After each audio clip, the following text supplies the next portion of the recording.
Hey y'all, what is up? Cusby here. So today we're going to be looking at some games and matches of Floowandereeze taking on the meta, and I'm going to talk a little bit about how you should play each matchup and just any general tips I have for playing against those decks. But before we get into that, don't forget to drop this video a like, subscribe to the channel for even more, and if you want to help us out that little bit extra, check out the link in the description to pick yourself up a playmat. They are custom made by us for this channel and help us upgrade equipment and eventually get more mats.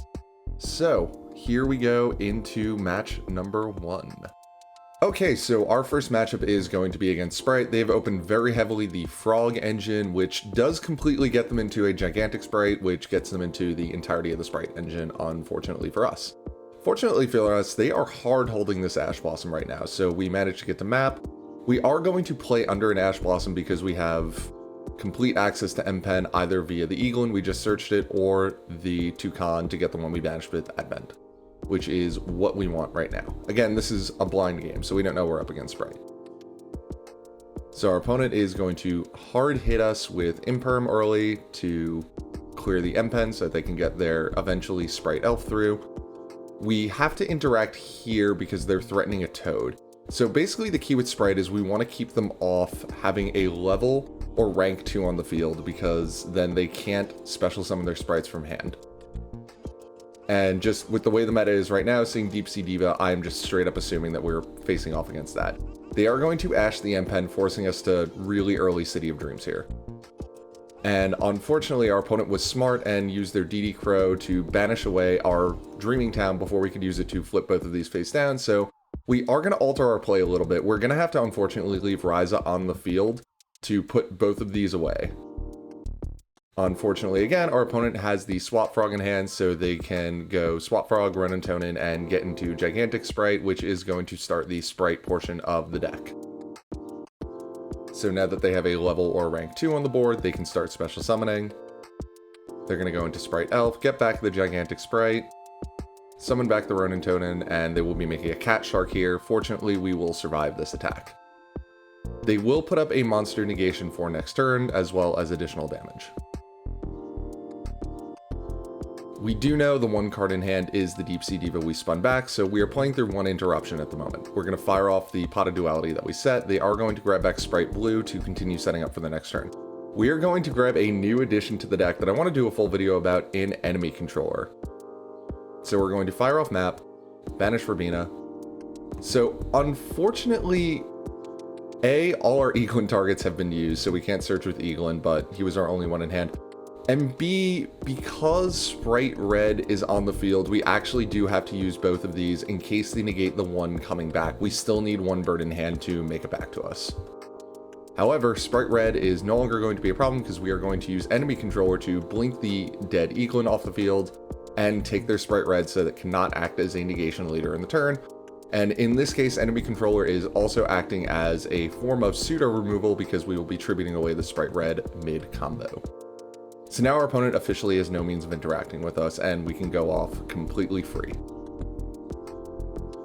So we now have all 4 birds in rotation, perfect. We're going to banish away that M-Pen so we can recover it with Toucan, but we will not be doing that yet because we're getting City of Dreams first, which is more important to have. And we are going to put a Mist Valley Apex Avian, and we have Unknown Winds for next turn as well.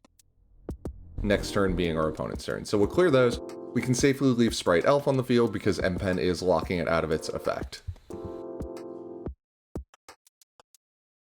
Our opponent's going to summon Deep Sea Diva. We are going to respond with map. They are going to attempt to banish something off the field with Sprite Smashers, but we can negate with Apex Avian, which is fine because that will now allow us to resummon Apex Avian as removal with Unexplored Winds.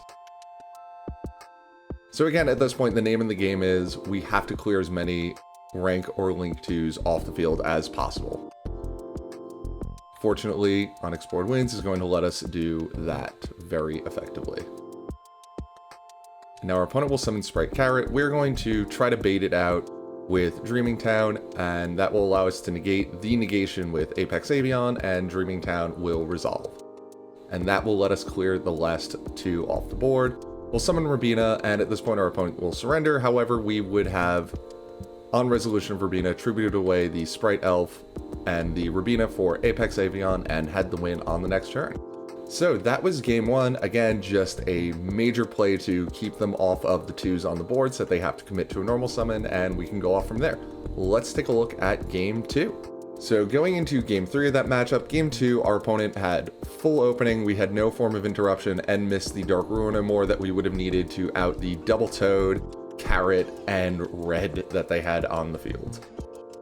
Double Toad in that they can use Toad once and then bring it back with Elf. I should clarify that. Fortunately, this game, our opponent now is looking at no form of interaction on turn 0, so we are going to get to go off. I've taken Dimensional Barrier out of the deck since this match. I just felt like I had enough really good going first options for this and didn't see it as necessary. The best going first option that Floowandereeze has against Sprite is actually Barrier Statue of the Stormwinds. It will force our opponent into a position where they have to normal summon, and then we can just forcibly keep them off the level or rank 2s, even if we have to get rid of the Barrier Statue along the way. It's not ideal, but we do want to keep the Barrier Statue out, but it's just a possibility. So our opponent committed a normal summon, and just out of abundance of caution, we are going to take their normal summon away from them just because we can. And this also will form an additional chain block for Eaglin as well. I don't think our opponent has Ash at this point because of how far we got last turn, but again, why not be extra cautious? We're going to grab Apex Avion here. Again, they're under Barrier Statue, they've committed a normal summon, so really all we're worried about is a combination Imperm and Sprite Starter or something like that that they can get into Barrier Statue or get over Barrier Statue with, but we do also have Dreaming Town as follow-up as well. At this point, our opponent will surrender. So again, really keeping them off the 2s is the name of the game. I want to show one more very short game against Sprite, just to, again, illustrate, keep them off the 2s. We've opened double enemy controller this game, hilariously. Our opponent is going to Ash our Pot of Prosperity, which is fine because we have Rabina and Advent, meaning we are more or less free to go off, except for a double Imperm. So, standard Floowandereeze stuff, we're going to grab Dreaming Town here, get the Eaglin back. We're going to hold one enemy controller in hand just in case they have any form of back row removal. We just want to be careful. So on their normal summon, we are going to early fire off Dreaming Town. We're going to use it here. And again, we're forming a chain block and taking away their 2 just in case of anything. We're going to summon Rabina. We can assume that they don't have Imperm or anything because we probably would have seen it at this point, and Droplets they most likely already would have hit the Eaglin, so we feel safe from that. Plus we have Advent just in case of anything else as well. So from this point, we are going to make Apex Avion here. This is to be able to negate Sprite Starter. This is to be able to potentially negate a Swap Frog. They would need both of those to really be able to go off from this point. But once again, I'm feeling very confident that we've got this from here, and we will negate said Sprite Starter, and our opponent will surrender. So once again, just really trying to show you, keep them off the 2s and showing some different ways that Floowandereeze has to keep them off those 2s so that they can't get their plays initially started. Alright, so that was it for Sprite. Let's look at some Tiara Element matchups. So we are facing off against Tiara Element Branded. This is actually a game 2 situation. We lost game 1, unfortunately. We missed all our forms of interaction and we didn't have back row removal, which is kind of a huge threat for us in the Tiara Element matchup. So we're going to go off here. Eaglin Rabina, just again, standard Floowandereeze stuff, as you should know from following this channel by now. We're gonna grab DD Crow here because we know what we're up against, and we already have the Barrier Statue. So we'll set 2. We're actually going to hold the Barrier Statue here, because we did see a Dark Ruinamore in game 1, and luckily for us, we're trying to play around it, we don't know it's there. So our opponent's gonna fire off King of the Swamp. They're going to fire off Poly, and we're actually going to be using Statue as a form of interruption here.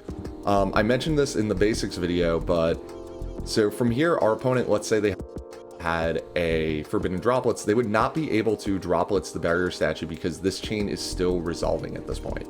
They would have had to have committed the Droplets on the activation of Dreaming Town, but at that point, Barrier Statue did not exist on the field yet, so it would not have been able to have been quote-unquote targeted with Droplets. So now they are going to lose this Poly, and there is nothing they can do about it. But unfortunately, that plays us into the Dark Ruinamore, so they're going to go off with their Tiara Element plays. Fortunately for us, we have the DD Crow to prevent that portion of it. So on the normal summon of Aluber, we are going to use our map, Eaglin, Chain Block by Rabina. And we're just going to go straight into Apex Avian for fear of Ash Blossom. And that also will allow us to flip their board face down. We can negate that with Apex Avian, and it's not ideal because now we're kind of in a position where we're hoping the last 2 cards in hand aren't anything, but we did what we had to do. Fortunately, it was enough, and now we can very much go off. We're going to fire off the duality that we set as bait. We're going to grab another Rabina, nothing else is really necessary at that point, and we'll activate map and our opponent will surrender from there. So let's look at game 3. So going into game 3, we are going second. DD Crow is a very, very good card in this matchup, as is Barrier Statue 2, and don't forget that with Dreaming Titan Barrier Statue can act as a pseudo form of interruption.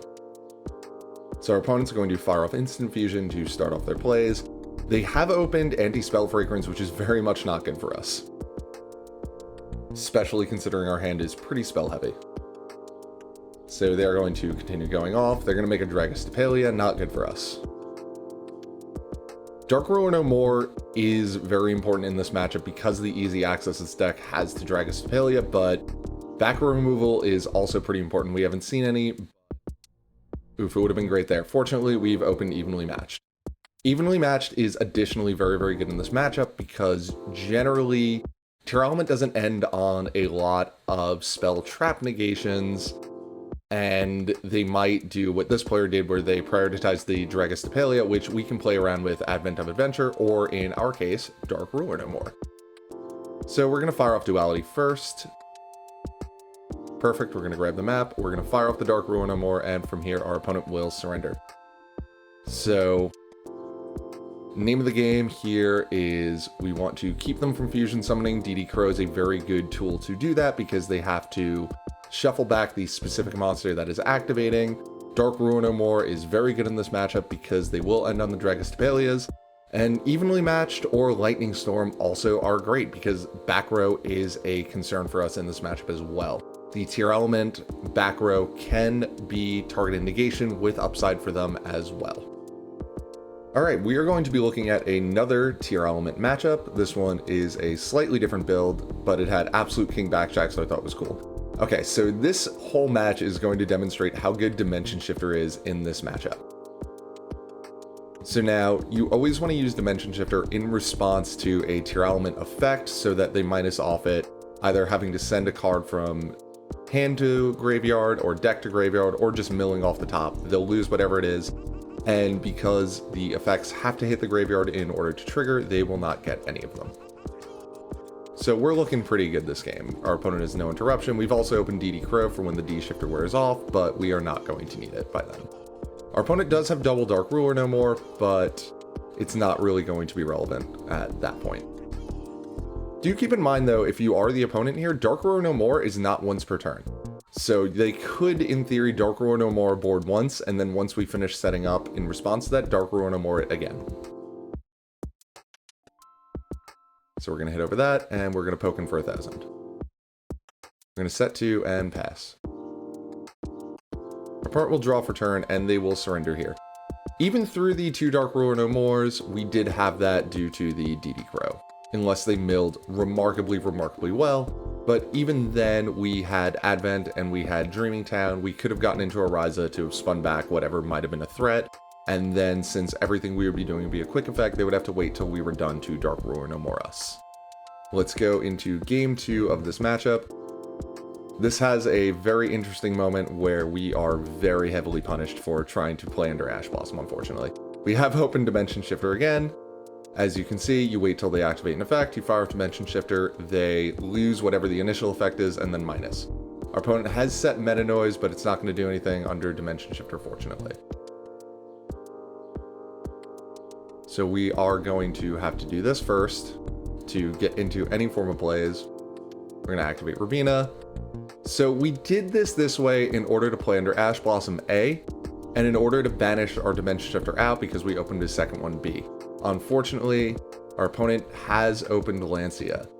While Lancia isn't being super commonly played anymore, it is still a threat, so watch out for that. There was nothing we could really do about it there, and once again, as mentioned in the basics video, because we did not get to banish with Stree, we will not get to resolve the effect to normal summon, so our opponent pretty much has free reign to do whatever they want from here.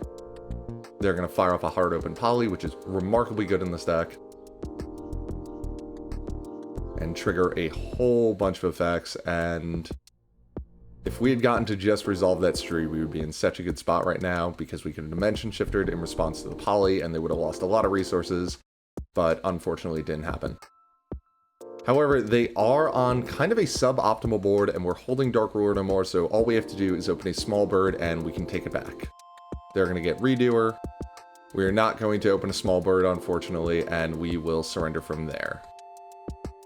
Game 3, we have opened Dimension Shifter, fortunately, once again. Unfortunately, our opponent has opened Lancia, but fortunately, the way Dimension Shifter and Lancia interact, as soon as the turn count passes, we're also going to hard chain the Advent to the Lancia so that we can get at least a little bit of use out of it before Lancia resolves and we can't banish. So, because the way Lancia and Shifter interact, we won't banish for this turn, but as soon as the turn's over, since Shifter lasts until our opponent's next turn, it will be reactivated, turning off the droplets in their hand and all of the Tear Element effects. So we're going to grab Map here. That might feel a little bit weird due to the fact that we are under a Lancia, but we lose to Ash regardless, so at the very least, if we have Map, when we get the Toucan back, we have a chance to play a little bit on our opponent's turn, depending on how their turn goes.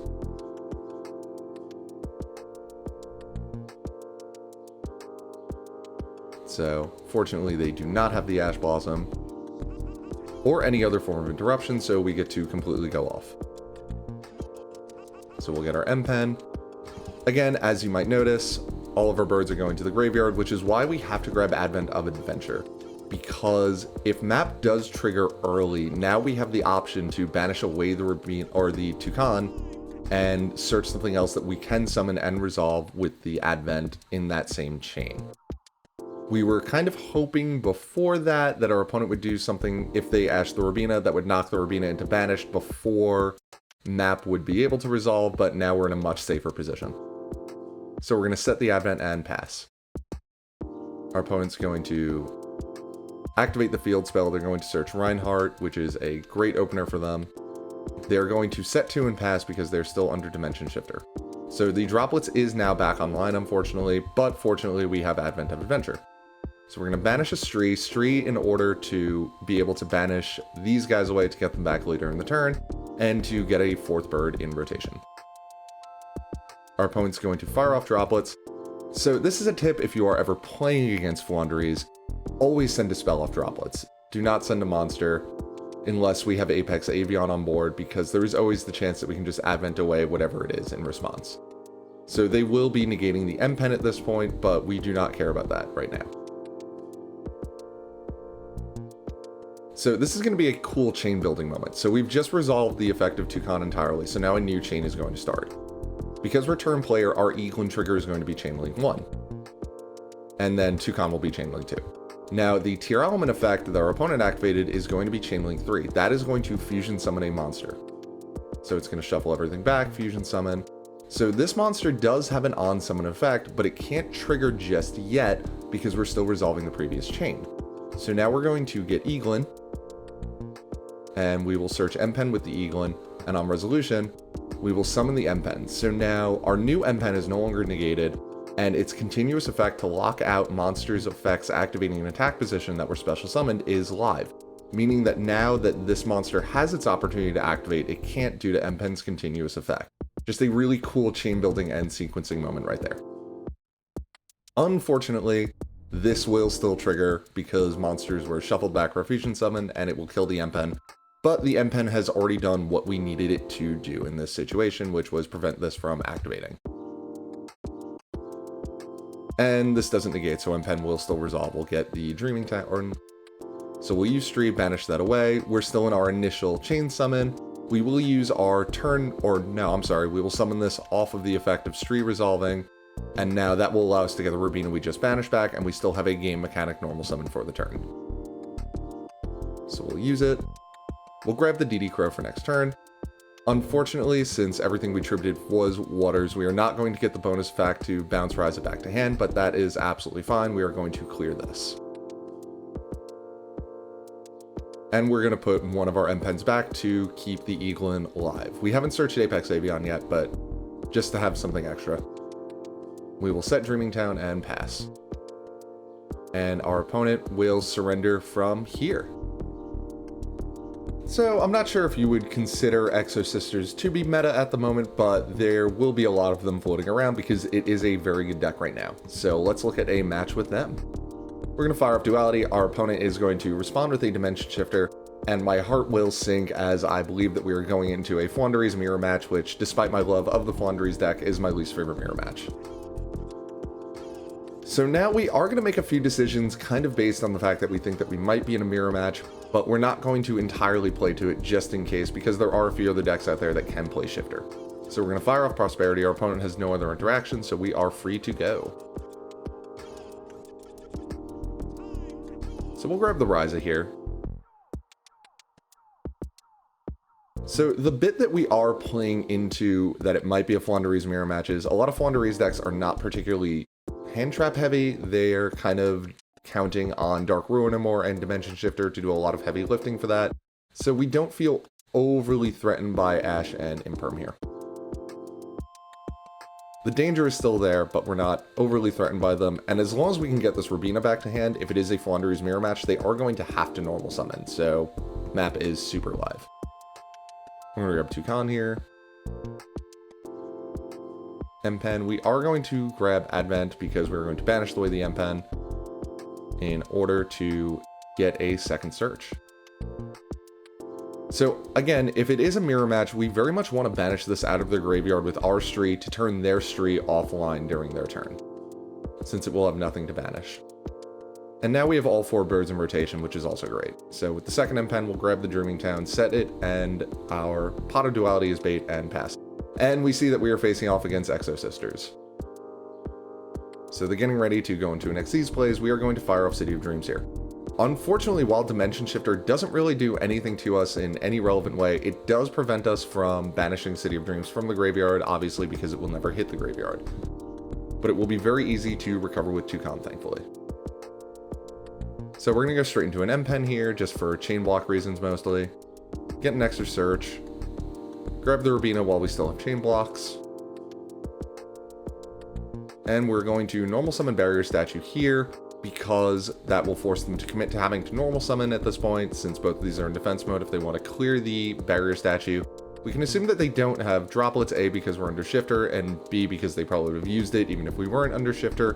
Imperm is offline, and we still have our map summon to go into a Ryza safely with Toucan. So they are going to hard summon the second Dimension Shifter in order to try to get over the Barrier Statue. We'll use the Toucan, we'll grab back the M-Pen. We'll summon the M-Pen again just to get another search. And part of Ryza's effect allows us to use M-Pen as the entirety of its tribute material, so we will do that. We're going to spin back the Dimension Shifter and the Ryza. There's nothing in the graveyard to do anything with, and our opponent will pass. So from here, we are very in the clear. Our opponent did set a Solemn Strike, but we are going to chain block anything meaningful with that with map. So we'll summon Eaglin, we'll get the Toucan back, they'll opt not to Solemn Strike, and we will tribute that away with Apex Avian. We'll use the Toucan to get the other M-Pen back, tribute away the last monster, and that is enough for lethal, and our opponent will surrender from there. So going into Game 2 versus Exo Sister, I do want to pause to wish this player the best of luck at the regionals that they were testing for, and if it already happened, I hope it went well. So our opponent is going to start with Stella to get Sophia and continue off. They're going to do some searching. I think this is just standard Exo Sister plays. I'm not entirely sure what the deck's lines are, but we are going to not be interrupted by anything. We're going to fire off Prosperity. They're going to fire that off to put some monsters on board to potentially Xyz summon with on our turn. But fortunately for us, we are going to find the evenly matched off the top. So there are going to be 2 very big learning moments in this match, one from my opponent and one from me. The first one is from my opponent. So if anyone ever fires off an evenly matched in the battle phase on you and they have nothing else on field, do not ever remove the evenly matched from field. Evenly matched counts the number of cards on resolution, so if you remove it from the field after it's already been activated, when it resolves as Chain Link 1, your opponent will have 0 cards on the field, meaning that you have to match them at 0 cards, which is what's about to happen. So we will be completely unhindered at this point to go off. Now we can safely banish Exo Sisters out of the graveyard as well, since none of them are on the field to activate. We'll end on Barrier Statue with a face down Dreaming Town to back it up. Our opponent will normal summon Ellis and pass to us. We make one sequencing mistake here and one math mistake here. So we're going to be doing standard Floowandereeze stuff. We're going to grab an Apex Avian here. We're going to normal summon the M-Pen. Grab Unexplored Winds. We'll summon Stree. So we do our math incorrectly. We actually have lethal on board. The 2 M-Pens are 54, plus the 1000 is the 64 that our opponent has. And we have 700 to get over this. But the other mistake we make is we forget for a second how the Floowandereeze chains resolve. So because the effect and the summon on resolution both happen on the same chain link, we tribute summon away the Barrier Statue to make what we think is lethal. Again, our math was very off to get the Apex Avian on board. So now, because this is activating on its own new chain here, and the new chain is not hindered by the fact that Barrier Statue is on the field, it will get to activate and they will get to XC summon. We're going to let this resolve, opting to just negate whatever the coming effect is with Apex Avian instead. We are going to attack with Apex Avian first so that they have to use the effect early, meaning we don't lose an attack by attacking with M-Pen and then needing to negate with Apex Avian. So we'll negate there, destroy the monster. Get in twice with M-Pen.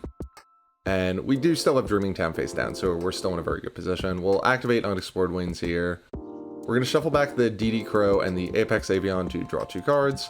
We end up drawing another evenly matched and an Advent of Adventure, so we have it on the next turn, more or less. Our opponent's going to draw Malfa. They're going to special summon the Malfa. And from here, we'll clear the board with Dreaming Town, the Toucan that we're going to search, an M-Pen, and an Apex Avian that we will research with Eaglin. So there's one summon. We are going to activate Dreaming Town just as a means of getting a banish that's easier to recover on our next turn if we need to get that far, but I don't think we will. And we will tribute summon away the last monster, and our opponent will surrender from there. So this last one isn't a meta matchup, but I wanted to show it off because it shows off A, good timing with Dimension Shifter, B, enemy controller being cool, and C, how cool Unexplored Winds is. So our opponent's going to start. We're holding the Dimension Shifter before they really commit to anything, just in case. We see that they summon something with an effect that will activate when it gets banished, so we are not going to Dimension Shifter here. We don't want to proc that effect unnecessarily. And once we read the on-summon effect of Protector of the Agent's Moon, we are going to follow up with Dimension Shifter, forcing them to banish a card from their deck instead of send it to graveyard. Our opponent will set Imperm and pass. Unfortunately, Ash Imperm will be more than enough to stop our turn. We're going to fire off Prosperity for 6, and that will eat the Ash Blossom, unfortunately. Sometimes you just get hands like this. Our opponent's going to set Droplets and go to battle phase, and we will thankfully pull a bird off the top. So we're going to activate Map. We'll activate Rubina, Chain Block with Eaglin. They will fire off Imperm here. We will activate Enemy Controller. So we'll tribute the Rubina, and we're going to take their last remaining monster off the field. This has both effectively removed this monster from the field, protected Rubina's effect, and turned off the Forbidden Droplets, because now, once everything resolves and I have a new monster in the field, they'll have nothing to send for cost with the Droplets anymore because we took this away from them. And from here, we are absolutely free to go. So we'll grab the M-Pen, tribute away their monster, and our Eaglin for it. We're just gonna banish away the enemy controller in case we get the chance to spin this back into the deck. And we'll get him for some damage. We'll set the Dark Roar no more as potential bait and alongside the Dreaming Town, and we will pass. Our opponent's going to open Herald of the Orange Light and pass.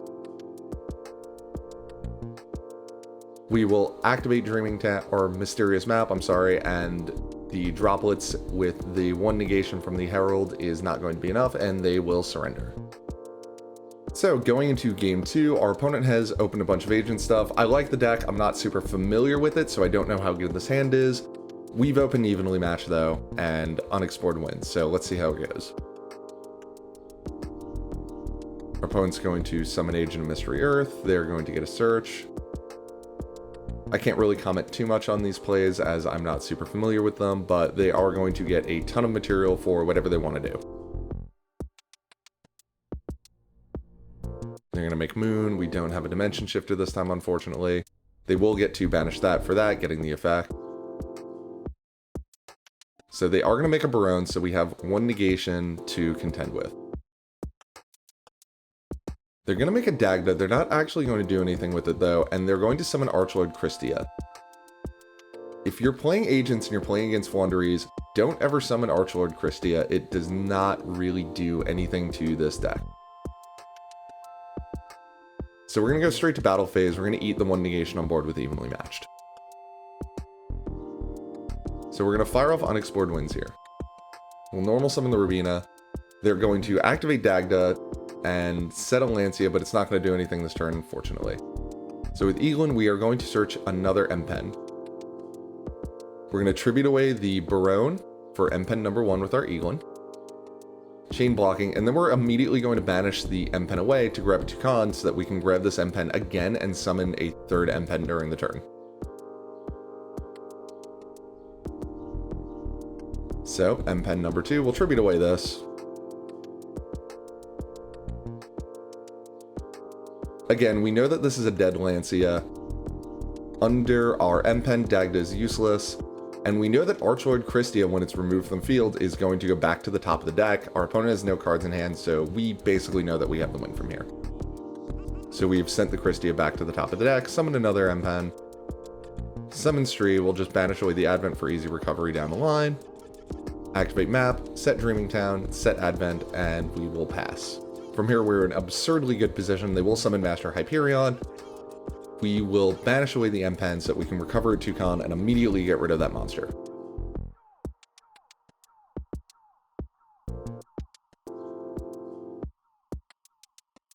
Again, we are only using City of Dreams to flip face down here to make it easier to recover a Toucan down the line.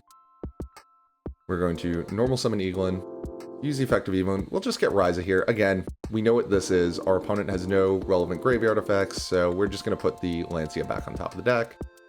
And we will put our Advent back on the top of the deck, and we'll put this back in our hand to tribute summon on our next turn. From here, though, our opponent will flip summon the Lancia and surrender. Alright, so that has been a pretty big showcase of Floowandereeze versus the meta, with 1 bonus match against the deck that I happen to like that I thought showed off a few really cool learning points for the deck.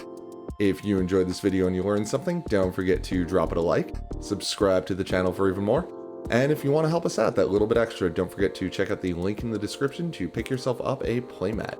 And I will catch you all later.